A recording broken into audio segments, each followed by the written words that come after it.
بھیجے کسی کو بھی راضی نہیں, کسی سے بھی کرنے راضی نہیں. اللہ کے نبی کو خود آگے بڑھ کر پیغام بھیجتی خدیجہ الکبریٰ رضی اللہ عنہا. دیکھو ایک آدمی کے صفات ان کے گناہ جو ہے اتنے پسند آ جائیں کہ دوسرے لوگ جب بھیجے تو کچھ بھی خواہش کا اظہار نہیں کرنا, خود آگے بڑھ کر اللہ کے نبی کو پیش کرنا, کتنی بڑی بات ہے.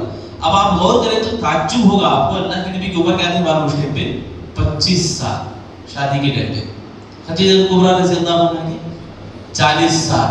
اب ان لوگوں کے اصل میں کیا ہے بولنا, جو لوگ بولتے ہیں اللہ کے نبی جو ہے خواہش کے مطابق شادی کرے, بیوہ عورت سے پہلا نکاح جو ہو رہا ہے اللہ کے نبی کا, نبی صلی اللہ علیہ وسلم کی عمر جوانی کے پورے بھرپور پھرتی والی جوانی ہے, 25 سال کی عمر, بیوہ عورت سے شادی کر رہے ہیں اللہ کے نبی, سبحان اللہ.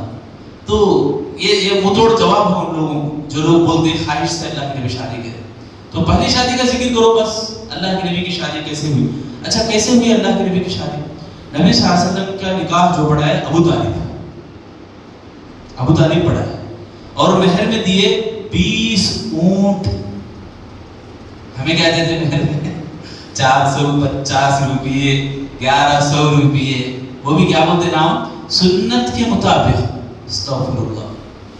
اللہ کے نبی صلی اللہ علیہ وسلم 20 اونٹ کا حساب لگاؤ آپ, کہاں تک جاتا ریٹ, ہاں 1 2 لاکھ تک رہے گا میرے خیال سے, ہاں بھی زیادہ ہے, 2 لاکھ سے بھی زیادہ ہے. دیکھو ہمیں دوسرے جو چیزیں ہیں اس کو ہمیں اتنا وائرل کر رہی, وہی سنت وہی اسلام بول کے سمجھ رہے ہیں, حالانکہ وہ نہیں ہے.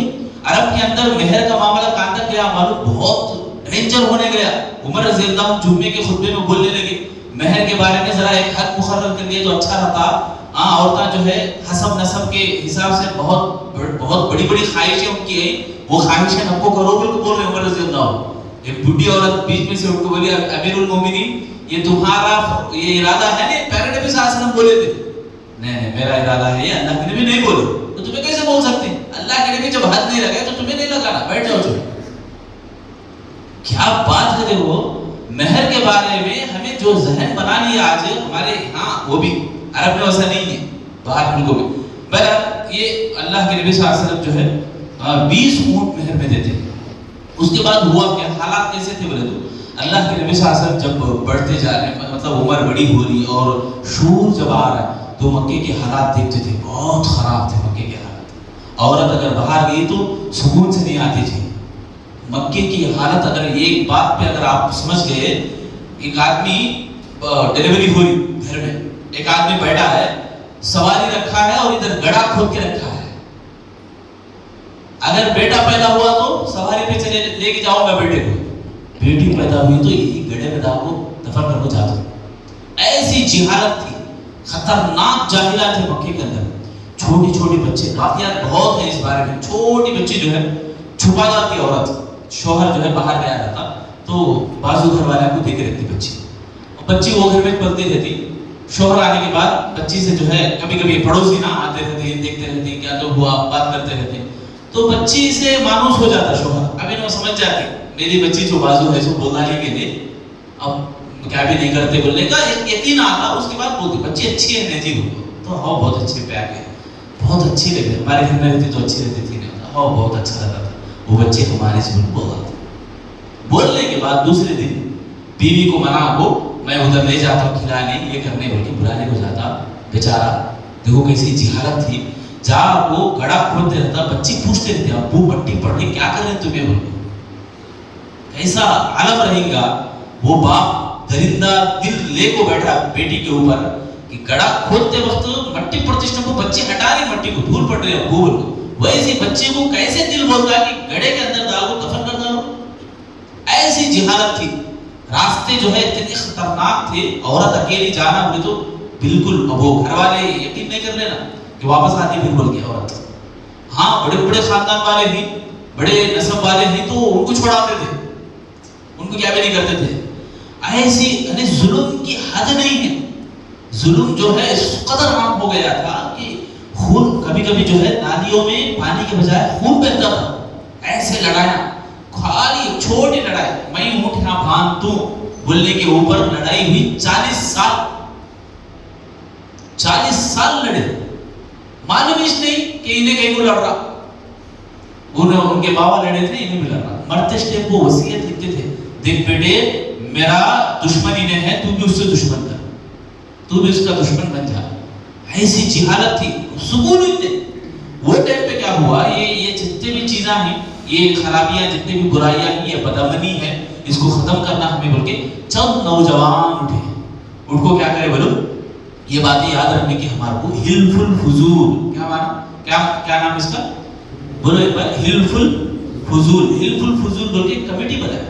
یہ کمیٹی کا نام حلف الفضول. اس میں ہمارے مقاصد کیا ہے بولے تو بدامنی کو دور کرنا, ظلم ہو رہا ہے اسے روکنا, جو بھی لوٹ پوٹ ہو رہا ہے اسے بھی روکنا, ڈاکو جو بڑھ رہے ہیں اسے بھی ختم کرنا, یہ جو بھی بچیوں کو یہ کرنا اسے بھی روکنا. ایک مہم چل رہی, آپ دیکھے رہیں گے مسجدوں کے سامنے بینر لگا ہے, جہیز لینا منع ہے. یہ مسجد میں جہیز والے نکاح نہیں پڑھائے جاتے. کتنی اچھی بات ہے, ہم لوگ بھی عمل کرنا بھائی اس کو, الحمدللہ بہت بہترین بات ہے. خوشی ہوئی مجھے دیکھ کے, الحمدللہ. ایسے مہم ہمیں اپنانا, بلکہ مسجدوں کے اندر نکاح پڑھا رہی, باہر جا کو وہی بے حیائی کر رہے.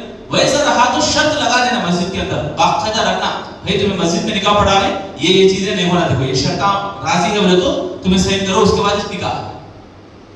یہ ہمارے اندر ہونا, یہ ہمارے پاس نہیں ہے. مسجد کے اندر نکاح پڑھا لیے, وہاں جا کے دیکھے تو نندل کی شہادت میں بول رہا, وہاں جا کے دیکھے تو عرض جو ہے بیچ میں سے چلنے تیار رہی, رکو کیا فوز مارو فوٹو. یہ بے حیائی کا عالم ہے. کیسے ہم مسلمان ہیں کہ وہاں بیٹھ کے ہمیں انتظار کر کے باقاعدہ کھانا کھا کے آ رہے, ہمارا ایمان کیا جواب دیں گا, ہماری تربیت کیسے ہوگی. وہ ہمیں قرآن کی آیتیں پڑھ رہے ہیں, کیا بول کے اللہ کے نبی صلی اللہ علیہ وسلم جو طریقہ بتایا ہے, مومنین کا جو طریقہ ہے, وہ طریقے کے علاوہ جو طریقہ اختیار کر رہے ہیں وہ قابل قبول نہیں, بلکہ وہ جہنم میں لے جاتا. بول کے ہم پڑھ رہے ہیں, سن رہے ہیں. اب ہمیں کیا تربیت میں ہے, کیا ہمارے کو اللہ ایمان کا مزہ دیتا, لذت دیتا, ایمان کا وہ شوق جو فائدہ کا وہ دیتا ہمارے کو, کہاں سے ملتا میرے بھائی, ملتا نہیں فائدہ. تو یہ چیزیں ہمارے کو ضروری ہے کہ ہمیں اس کو اپنا. تو نوجوانوں کا ایک گروہ اللہ کے نبی کو بہت پسند آیا, اللہ کے نبی میں شامل ہو گئے. اس میں نبی بھی ایک ممبر تھے اس میں حلف الفضول میں, اور ممبر ہونے کے ساتھ اللہ کے نبی بعد میں مدینہ جانے کے بعد یاد کرتے حلف الفضول کو. وہ گروپ بہت اچھا تھا, وہ کمیٹی بہت اچھی تھی. وہ کمیٹی آج بھی اگر ہے بلائے تو میں جاتا ہوں بول کے بولتے اللہ کے اسلام قبول کرنے کے بعد. تو ہمارے کو یہ سوچ یاد رکھ لینا, ہمیں یہ بات. بہت سارے ایسے لوگ رہتے یعنی جو افضل ہے, جو مفضول ہے, مطلب جو درجے میں ہے. دیکھو ایک بے نمازی ہے, اس کو نماز کو بلانے کی فکر ہمارے کو نہیں رہتی. کون تو ٹوپی نہیں پہنا بولے تو ٹوپی نہیں پہنے انہوں کو پیچھے پڑتے ہیں. افضل کیا, اس کے اوپر کام کرو بھائی. پہلے ہم سب بے نمازیوں کو جمع کرو, جمع کریں گے, اس کے بارے میں فکر کریں گے, سب بیٹھ کے ایک مسجد کے اندر. ماشاءاللہ بہت اچھا وہ دکھا مجھے, میں ذکر بھی کرا میرے بھائی سے. ہمیں مسجد کے اندر کمیٹی کے جتنے بھی ممبران ہیں سب بیٹھ کو مصلیوں کی مدد کرنا. تمہارے گھر میں کتنے حضرات ہیں, نماز پڑھتی ہیں نہیں پڑھتی, کیا تو مسئلہ ہے کیا, یہ ذمہ داری بنتی مسجد کو آباد کرنے کے بارے میں. دیکھو برائیوں کو دور کرنا بولے تو بہت سارے راستے ہیں. شاید اچھا بولتا ہے ایک بہترین بات, جو آنا چاہو تو ہزار راستے, نہ آنا چاہو تو حضور ہے نہ ہو. انسان نیکی کرنے یا نیکی کو عام کرنے کے لیے اگر ارادہ کر لیا تو بس اللہ مدد کرتا. نہیں ارادہ نہیں بولو, حضور ہے لاکھوں کے ہیں ہمارے پاس, نہیں وہ یہ ایسا ویسا, اللہ پسند نہیں کرا بس, کھلی بات. تو بہرحال یہ اسلام سے پہلے جو حالات تھے بڑے خطرناک تھے. اللہ کے نبی صلی اللہ علیہ وسلم جو ہے یہ حالاتوں کو دیکھ کے پسند نہیں آتا تھا اللہ کے نبی کو, تو غار حرا میں چلے جاتے تھے, غار میں جا کے بیٹھ جاتے تھے. صبح میں 2 رکعت, شام میں 2 رکعت. نبیوں کا یہ اصول, نبیوں کے لیے یہ قاعدہ تھا کہ جو بھی نبی بننے سے پہلے عمل کیا کرے, پہلے نبی کی کتاب کو پڑھے, پہلے نبی کے جو پیروی ہے اسے کرے. اور مکے کے اندر سنت ابراہیمی بلکہ بعض اچھے کام بھی ہوتے تھے, جیسے میزبانی کرنا, کھانا کھلانا, صلہ رحمی کرنا. اور سال میں ایک مرتبہ جو یہ چلتا ہے حج کا موسم, تو حج میں عبادتیں کرنا یہ ہوتا تھا. ہاں بدعتیں بھی بہت زیادہ تھی. ننگا طواف کرتے تھے لوگ, ننگا طواف. اب غیر مسلموں میں اگر دیکھیں بولے تو ننگے پھرنا وہ بھی ان کی عبادت ہو گئی ہے. ننگے پھرنا بلکہ بے حیائی کو پوجا کرتے, وہ آپ کو معلوم نہیں کا پوجا پاٹ کرتے. یہ مشرکوں کے اندر تھا پہلے, بے حیائی کرتے. اسی لیے اللہ کے نبی جب مکہ فتح ہوا تو پہلے اعلان کروایا کہ ننگا طواف کرنا یہ حرام ہے، اور مشرکین جو بھی یہ کرتے ہیں پورے بتوں کو توڑنے کے بعد یہ کچھ اللہ کے نبی جو حیا والے کام ہیں اس کو جاری کروائے۔ بہرحال یہ انشاءاللہ کل بھی تفصیل سے ہمیں سنیں گے۔ اللہ سے دعا ہے اللہ تعالیٰ مجھے اور آپ کو سیرت النبی جو سن رہے ہیں، اللہ مکمل سیرت کو ہمیں سننے اور سیرت کو یاد رکھنے اور اپنی زندگی میں اسے نافذ کرنے کے اللہ سب کو توفیق عطا فرما۔ اے اللہ ہم تمام کو ایمان اور ایمان کی لذت، اس کی تازگی، اس کی مٹھاس ہمارے دلوں میں پیدا فرما۔